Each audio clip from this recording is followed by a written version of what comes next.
Welcome back to another episode of a Gaijin Reviews. In this episode, we're going to be taking a look at the fucking stupendous Wild Zero.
Wild Zero is a bizarre film.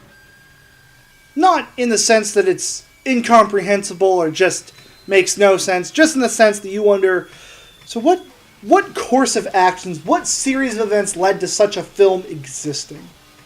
Wild Zero is a 1999 film, directed by Tetsuro Takeuchi. The notable thing about Wild Zero, and the reason most people end up watching it, is because of its premise. Wild Zero features Japanese garage punk band Guitar Wolf fighting zombies. It's not the entire plot, but it's the reason you're probably watching the film if you're ever watching it. I saw Wild Zero when I was around 14 years old, and I was on a quest to watch every zombie movie ever. The reason I wanted to watch it is because of its title, Wild Zero. I would learn that I kind of have a thing for weird Japanese titles, like Wild Zero or All You Need Is Kill. I fucking love that shit. It just sounds so fucking cool. All you need is kill? Fuck yeah, all I need is kill. Same with Wild Zero. I'm like, Wild Zero? What's the zero? Why is it wild? My God! There's no zeros. And it is pretty wild, though. And if you like rock and fucking roll, you've come to the right fucking place. Guitar Wolf is a fucking kick-ass band. I like them, and I found them because of this movie, which is fantastic. Because ever since, I've been living the jet lifestyle. That's a fucking lie. I haven't been living the jet lifestyle. I'm sorry. It's hard. I don't even know what it means. Wild Zero is a great film. It's not a perfect film, and I bet if you looked at it like super analytically and like judgmentally and dickishly, it's probably not even a good movie. But that doesn't matter, because the thing that Wild Zero has that a lot of movies don't is just pure earnesty, man. It fucking knows what it is, and it loves what it is, and it's having a good fucking time. Wild Zero is one of those movies that feels like the director and the cast and the crew, they all got together and said, let's make a fucking movie, everybody. Everyone was like, fuck yeah! And they made a movie, and while they were making it, people would just walk up to the director and be like, hey, what if we film a scene where this happens? And the director's like, that's fucking stupid, yeah! There's a lot of dumb stuff in this movie. There's a lot of cool stuff. And there's a kind of genuinely good message to the film. What is that message? Rock and roll is dope. It'll make you brave. Love has no boundaries, nationalities, or genders, man. So do it. Do it. Something you'll hear a lot in this film is rock and roll. Just the declaration of the idea. Rock and roll!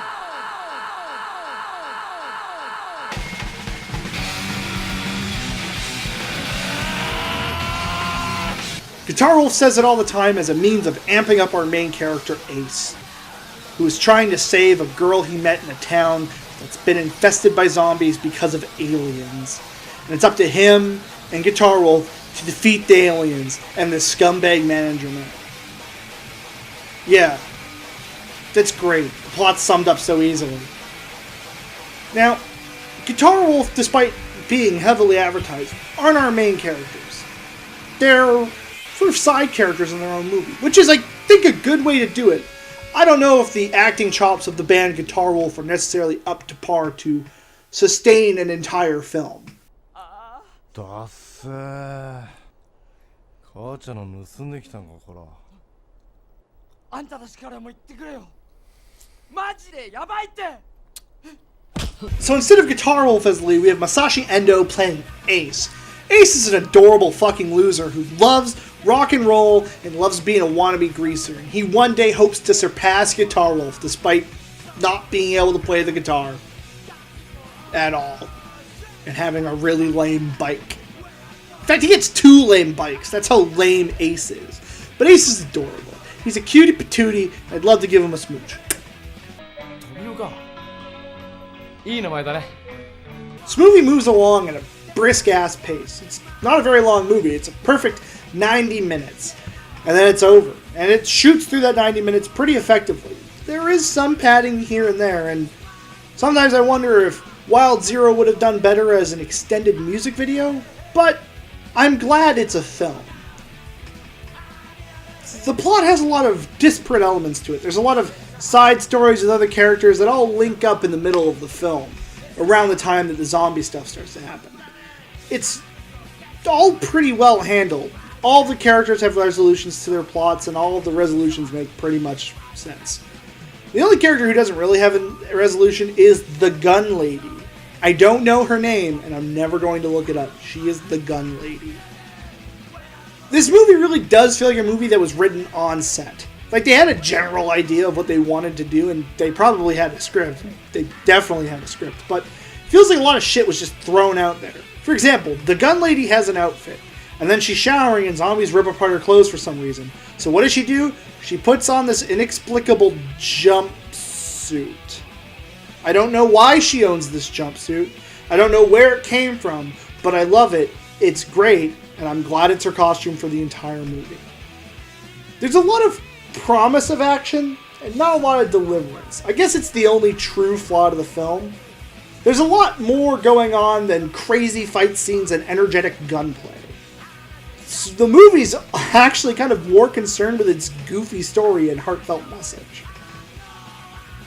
See, the message is great because Ace likes Tobio, who he meets at a gas station while defending her from Masayo, a guy with some knives and some issues. After he saves her, I guess.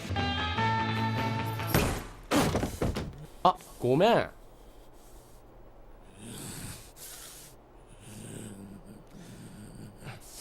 おお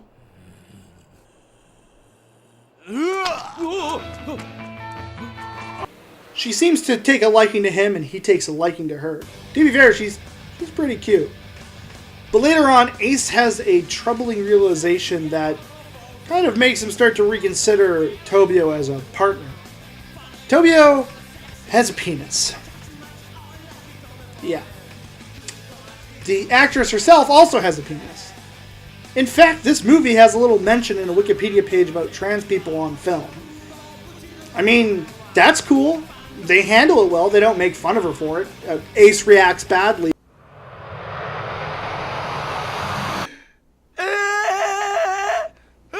But it was kind of a surprise, and he does learn to deal with it. I think this is a good portrayal. I don't know.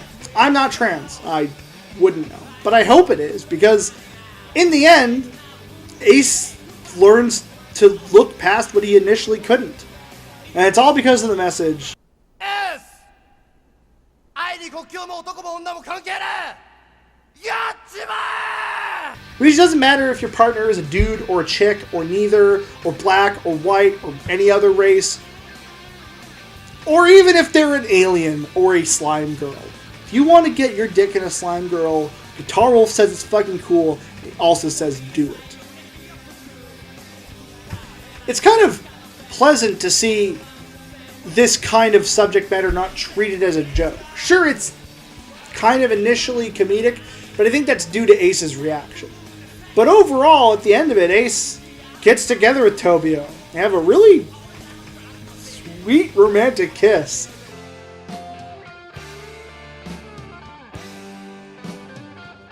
旅は俺のこのライダースとロッケンロールに誓ってるが俺はお前を愛してるぜ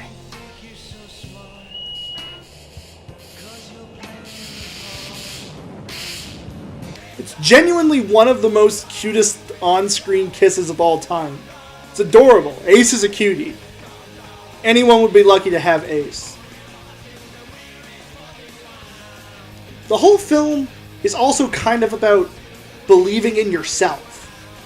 And in rock and roll. You gotta believe in rock and roll, because rock and roll makes you believe in yourself. Or something. I don't know. Rock and roll might be unnecessary to the believing in yourself part, but Guitar Wolf wants you to believe in yourself and rock and roll.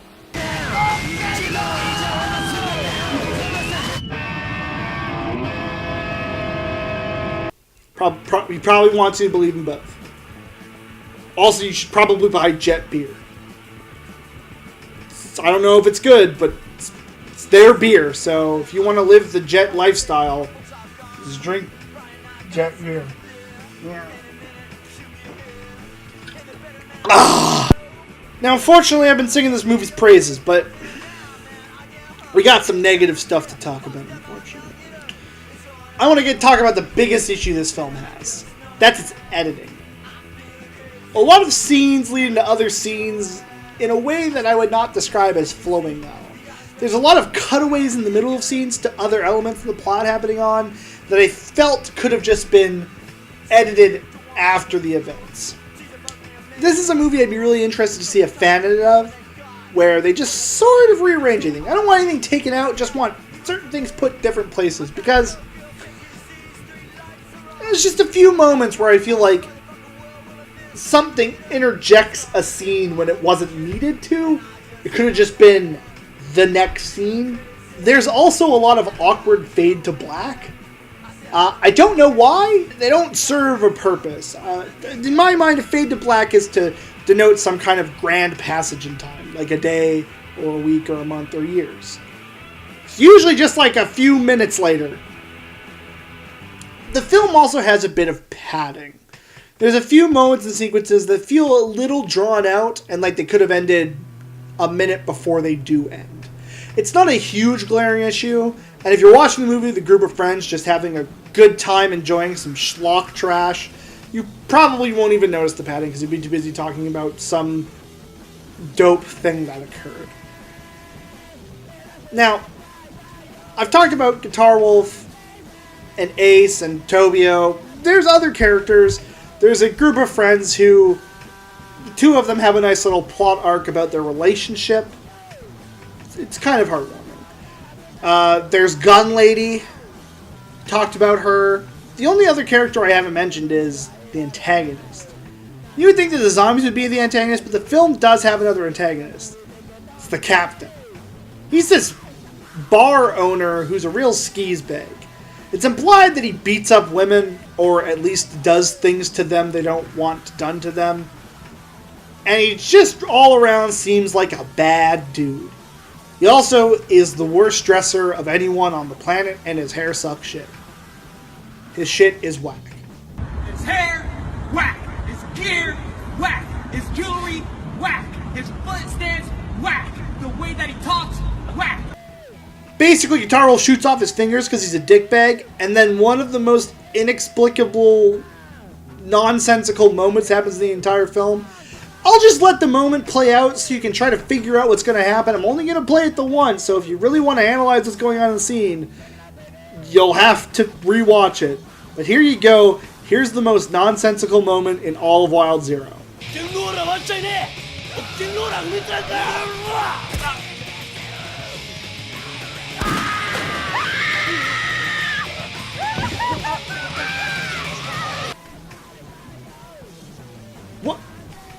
What even happened?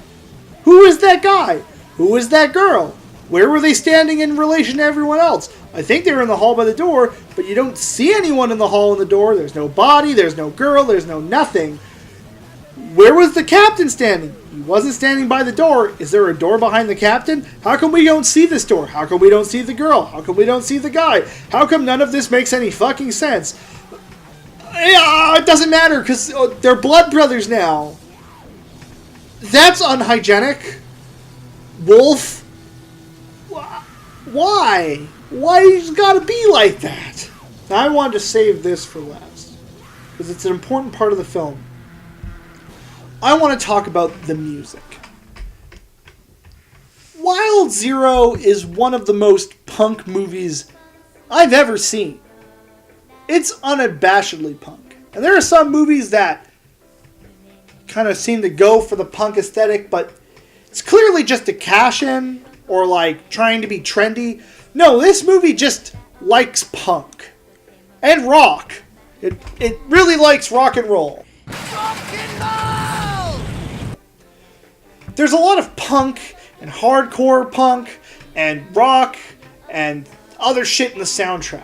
Almost every scene has a really good rock and or punk song overlaying it.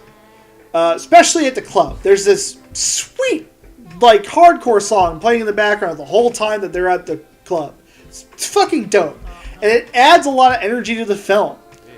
There's not especially a lot of energetic moments or scenes, but the music really makes it feel like the film's got this frantic energy.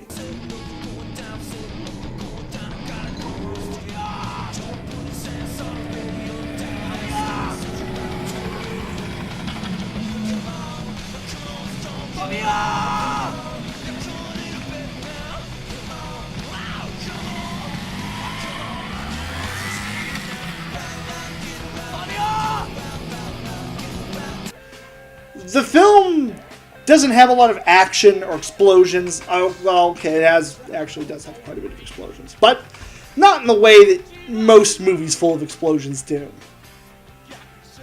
There's no grand gunfights or huge battle scenes, but it still manages to feel like a movie where a lot of action happened. And I think that's all to the credit of the music. Guitar Wolf does a lot of the music, and all of their music is sick. It always has this really heavy feedback playing all over it. And it's got such energy, and I love the way the Guitar Wolf sings. I think he sounds fucking cool. And I don't know what their songs are about. I think they're about Jet, being Jet. I don't know what Jet is, but they sing about it a lot. Jet Generation, if Jet Beer. I believe they refer to themselves as Jet Rock and Roll. I don't. If someone could send me a message, send me an email, fax, explaining what Jet means, I'd appreciate it.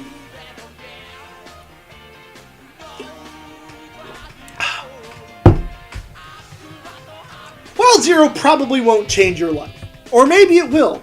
I don't fucking know. But it will give you, definitely, a good time.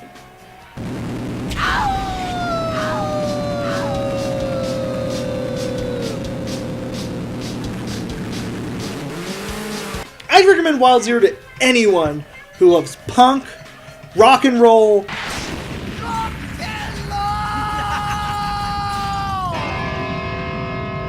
love, and zombies. It's got a lot of stuff in it that everyone can enjoy. It's kind of the perfect movie. Not really, but, you know, it's nice to think. Anyways, this has been a Gaijin Reviews. I'm the Gaijin, and next time, I think we'll take a look at another punk film by a filmmaker I really enjoy.